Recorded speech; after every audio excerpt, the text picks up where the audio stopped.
So I figured I would give you an ownership update on my Ford Focus RS edition. Yeah, so I've owned this car for about, coming up to about 6 months now. We're heading towards sort of like the end of May.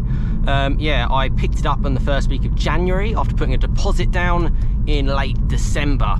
So yeah, how have I found the car over the 6 months and how many miles have I done? Would I recommend it? What's the pros? What's the cons? That's basically what I'm going to go through today in this point of view, as I'm sort of cruising around behind a lovely Audi S5. They look, yeah, pretty nice. 4.2 V8 in that. So what is this car? What's it all about?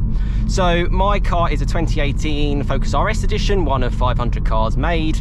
Regular subscribers will know about my car. And there's another S5. They're all over the place today. Yeah, so from stock they have about 350 horsepower. My car is, yeah, limited to 500 cars. It was sort of like the run out of the Mark III generation, and it is my dream car. And yeah, super happy to have been able to own it, and to obviously still own it today. My car has a Revo Stage 2 tune, which basically brings it up to about 400 to 440 horsepower. That's kind of what Revo say. That involves an AirTech intercooler, oil cooler, you know, bigger air filter, induction pipes, hoses, actuators, engine mount, like everything this car has got on it. Done by the previous owner, done in 2019, I believe. So it's been fitted for quite a while. This car is on 62,605 miles, as you can see. I picked it up on like 59. So I've done a, 2,500, something like that. And it's been a very enjoyable experience. But has it met up to my high expectations? Because I've coveted this car for quite a while, back when I was a little bit younger, in sort of like my later 20s, when I really kind of wanted the car, mid to late 20s. Being now sort of early 30s, I'm sort of like, yeah, I'm settled in a little bit. So has it kind of lived up to that kind of, yeah, dream? Well, I kind of think it has. You know, over the 6 months, I've really enjoyed it. I've shared it so much on the channel. I've shared it with sort of like the modern stuff as well, the Focus STs, the track packs and stuff like that, and it's kind of held its own really well. And it just feels so special. It's super quick with the tune. I feel the stock ones are a little bit lacking, particularly with the four-wheel drive. It's just so capable of just putting its power down. It makes a really good noise. My car with a Miltech exhaust as well. It makes a few pops and bangs when you want it to, which is good. Economy wise is hilariously good also at times. So as you can see, I'm averaging 37.7 over my 307 miles, giving me another 90 miles to go. Now that is because I drove this car to the New Forest. I drove to Bewley for Simply Ford, which was at the weekend, which was really good. It was great to take the car to the event, and yeah, I loved it. And yeah, I was just proper cruising, because this car is quite firm on its stock suspension, and you have to kind of accept that. That's the compromise of these kind of cars. But it's still a Focus. It does Focus things. It's practical enough. It's got the Shell bucket seats, which I love. They just make the car feel inherently special when you get into it. I think the car looks amazing. I was sold by the looks of the nitrous blue. This car has had some sort of like special paint protection stuff on it and ceramic coating from a previous owner. So even though it's done 62,000 miles, there is not a mark on the paint. And I would recommend it as well. It's like this 3M stuff. I found it in the glove box, what they did. So it looks good to me, and it's great. And it's very much a mark back to the hot hatch of old. So I'm behind the S5. I can put it into sport mode because this road is very fun.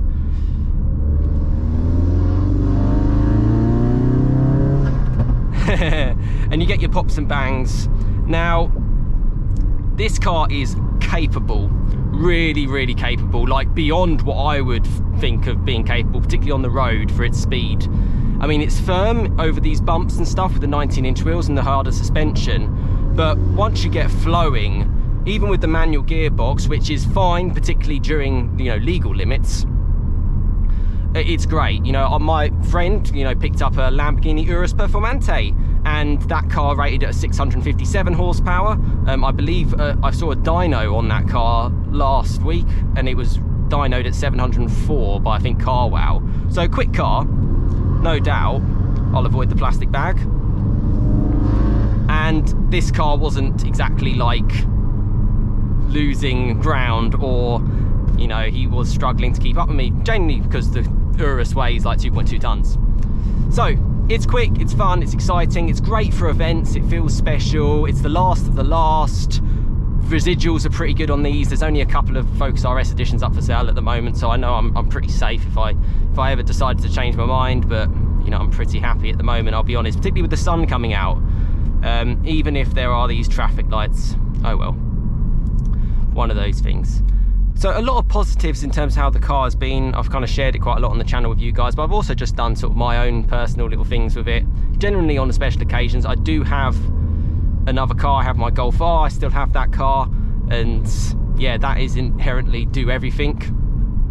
Practicality wise, this car does lack on the whole. Yeah, stuff like the turning circle is really bad, like it's obnoxiously bad, like it just is horrendous. Anyone who has a Mark III RS will know exactly what I mean. The suspension is a bit tricky for passengers. Like for example, I'm taking a few people on Friday to a workshop I do, and I'll probably take the Golf. Even though my Golf is a 3-door, it's still a better car. This is 5-door, but it's just not for my normal kind of day-to-day work. For like events and for fun and stuff, on the weekend, I love it, but yeah, it's just a bit tricky for the other bits. So that should be good. I'm actually thinking of taking it to, there's something called SMMT, which is basically something like the automotive journalists kind of go to. I've actually been invited to it on this Thursday, which will be when this video is released at the end of May, hoping to get a bit of content for you guys. Unfortunately, it doesn't look like it'll be Ford content because Ford aren't exactly sharing anything which is particularly of interest to me. I thought they might have the track pack there. I thought I might be able to take it on the high-speed bowl at the Bedford Autodrome, but they don't fancy that. You know, they haven't even got it there, so that's their choice. What I will try to do is I'll try to do it in the Golf R, because they've got the Mark 8 Golf R 20 years, and they've got the high-speed Bedford Autodrome bowl thing. So if I can somehow get myself onto that and to be able to share it, I will. If I can't, it will be on YouTube somewhere with someone else.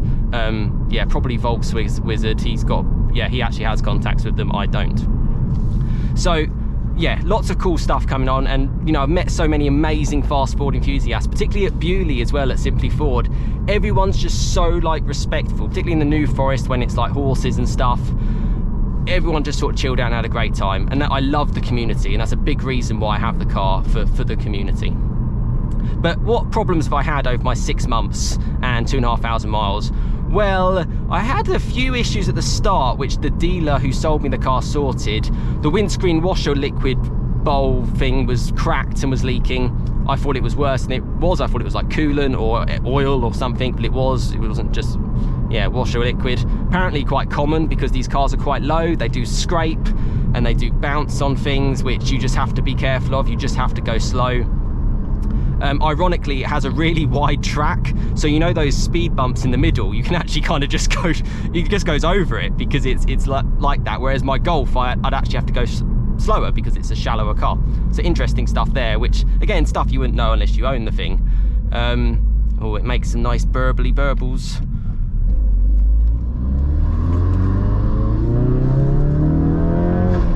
You have to be very on the steering.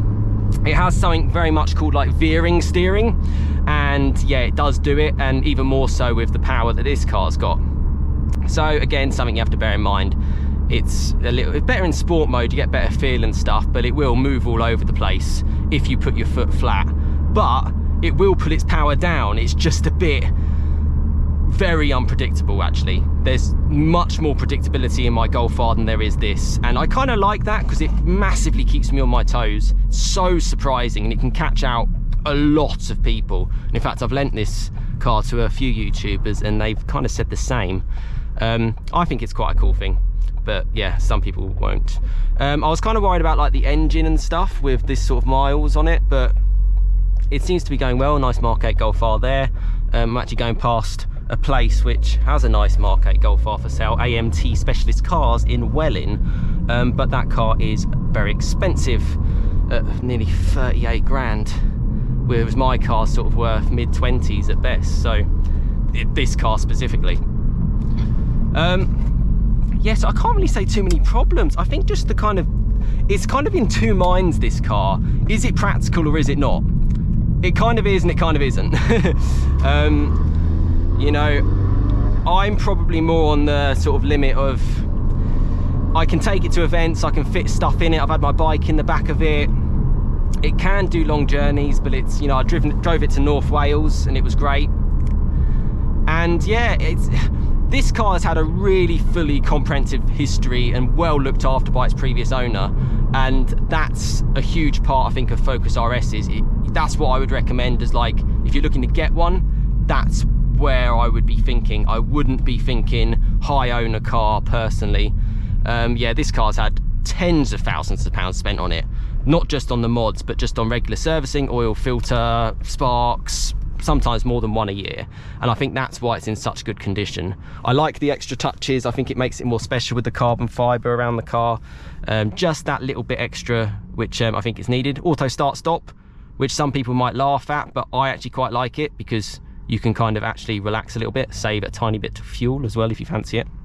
It's got quite a small tank, so normally I get about 300 miles out of a tank. I'm on for about 400 at the moment, but that's extenuating circumstances of just cruising on the motorway, not pushing it. And in the New Forest I was very slow because I like horses. So that's where I'm at. It's a brilliant car, and over my 6 months so far, yeah, it's an absolute joy. It's an absolute joy. The hardest thing is the fact that the road surfaces are pretty awful. I mean, we're going to come up to a bump here where I normally fill up my car because I stick 99 in it. And I mean, you see this pothole there, they're just everywhere. And you just have to be so fucking careful. And you can get away with that in a car with not low profile tyres. UK things are the problem more than the car, I would say. It should all be Silverstone smooth circuit, but it's not. So that's one thing. I personally feel it's been an absolute dream to kind of have this car, and I absolutely love it. And I'm going to fill up some fuel on it, and I will continue this with you in a second. So yeah, join me in a second then. So yeah, the infotainment and Android Autos actually works really well actually. I think that's something which is particularly underrated in 2023.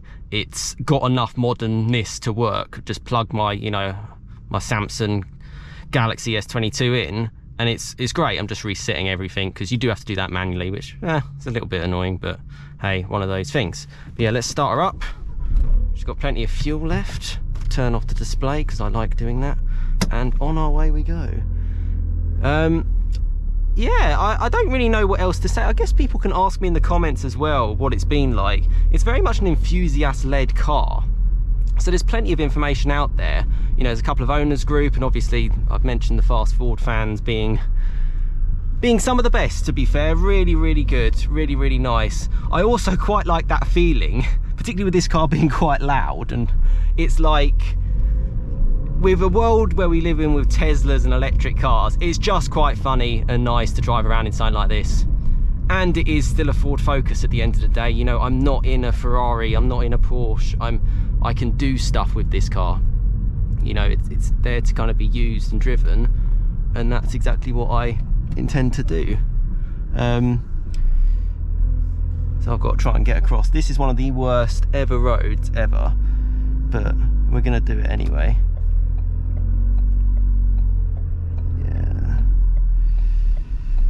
Can I get there? Yeah, I can. Okay.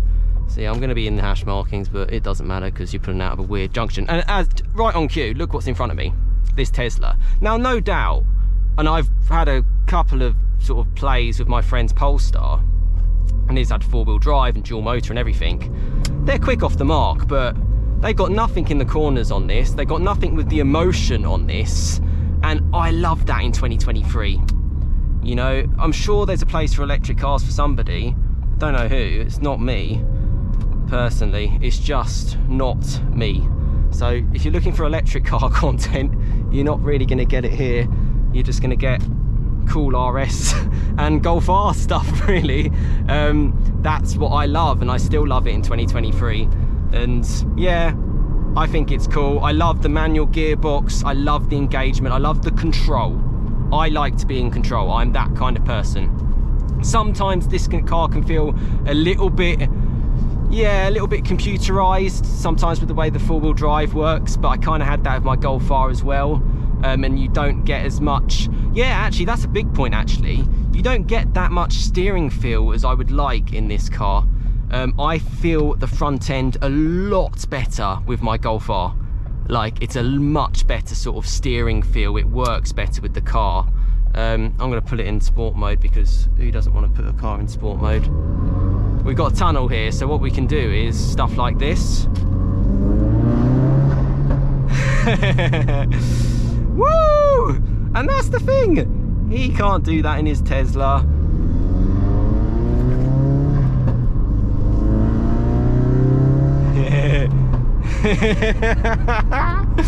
And that's what it's about. Hey, I only plan to live one life, and I just love this car. And sure, I could have 25 grand in my back pocket. I own this car outright, like I do with the Golf R, but you know what? I got plenty of money. I don't fucking need it in the bank. I'd rather have the experiences. But this is where things get unfortunate. I do respect other road users, but this is quite a nice fun road. And obviously my fun is now restricted, you know, 46 miles an hour or whatever, which is what it is. But there we go. But you can still flow with the car quite nicely. You can keep it relatively low at the revs, keep it in fifth, and it will have a good feel to it. And the great thing is you never really need to brake for any corners. As long as you've got a little bit of throttle and you don't just lift off, because that's just stupid, you will always get round any corner with just so much ease. And if you turn the traction fully off, it becomes like this, yeah, it really does turn itself up a bit to 11 in terms of that rear bias nature. And actually, I almost feel like I get a bit more control when the aids are all off. I probably should do it a little bit more, speaking out loud. You just have to turn the button off.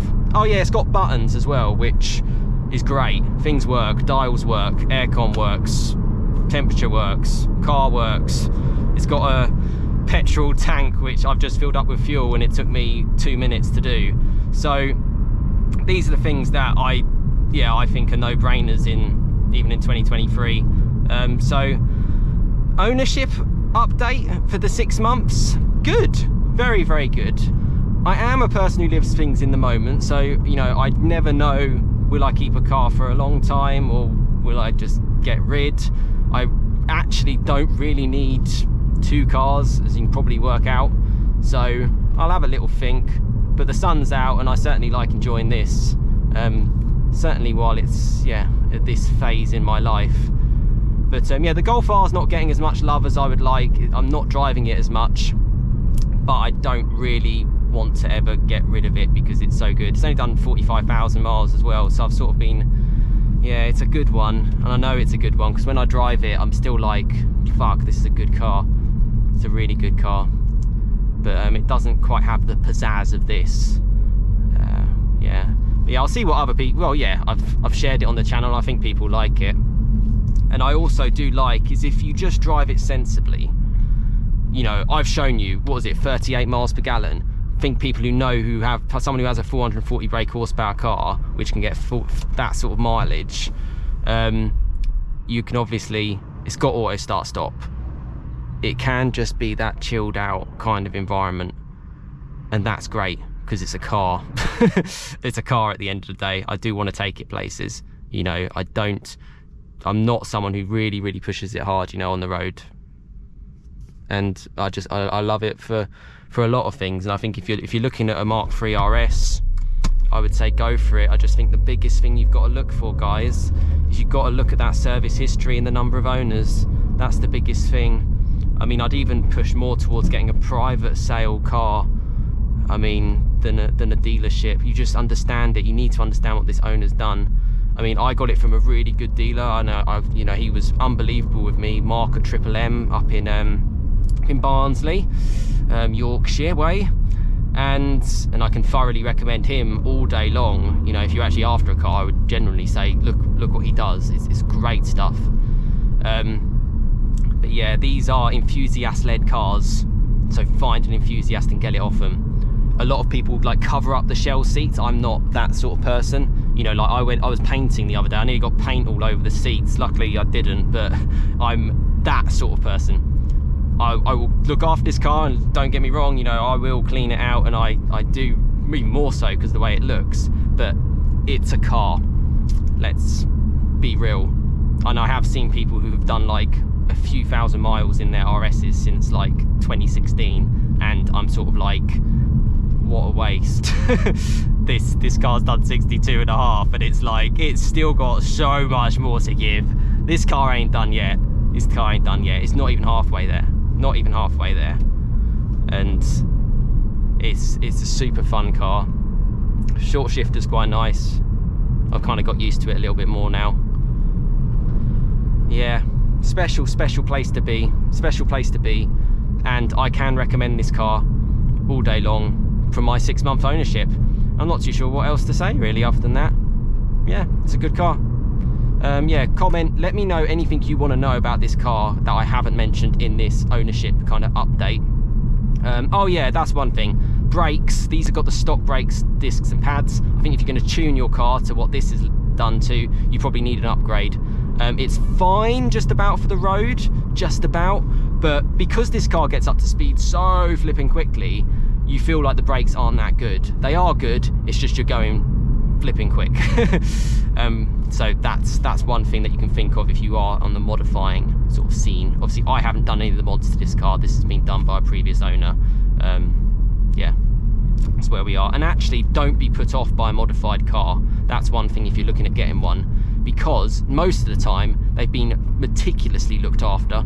They've been looked after by enthusiasts, and they've got fucking up-to-date service history. They're all bang on, and sometimes even better so than a car. You know, I'd take, and I've, you know, put my money where my mouth is at the end of the day. Oh, nice McLaren. You know, I'd happily get a high miler car which has got a really good service history and reasonably low owners. You know, 1 or 2, that's it. You know, maybe 3, but I think once you get past that, you've got to really, yeah, you're in a bit of a no man's land. It also affects resale and stuff as well. Yeah, that's pretty much my update. I will end it there, but thanks so much for watching and for enjoying the content on the Focus RS. I'm going to, yeah, look forward to SMMT, and hopefully I can get some content for you there. And for anyone who saw me at Bewley at Simply Ford, yeah, it was great to see you. I didn't actually see anyone who knew who knew me, but yeah, that was great fun. But yeah, subscribe, plenty more content to come. Golf R, Focus Ford stuff, and yeah, whatever I can think of next. So yeah, cheers guys, have a good one.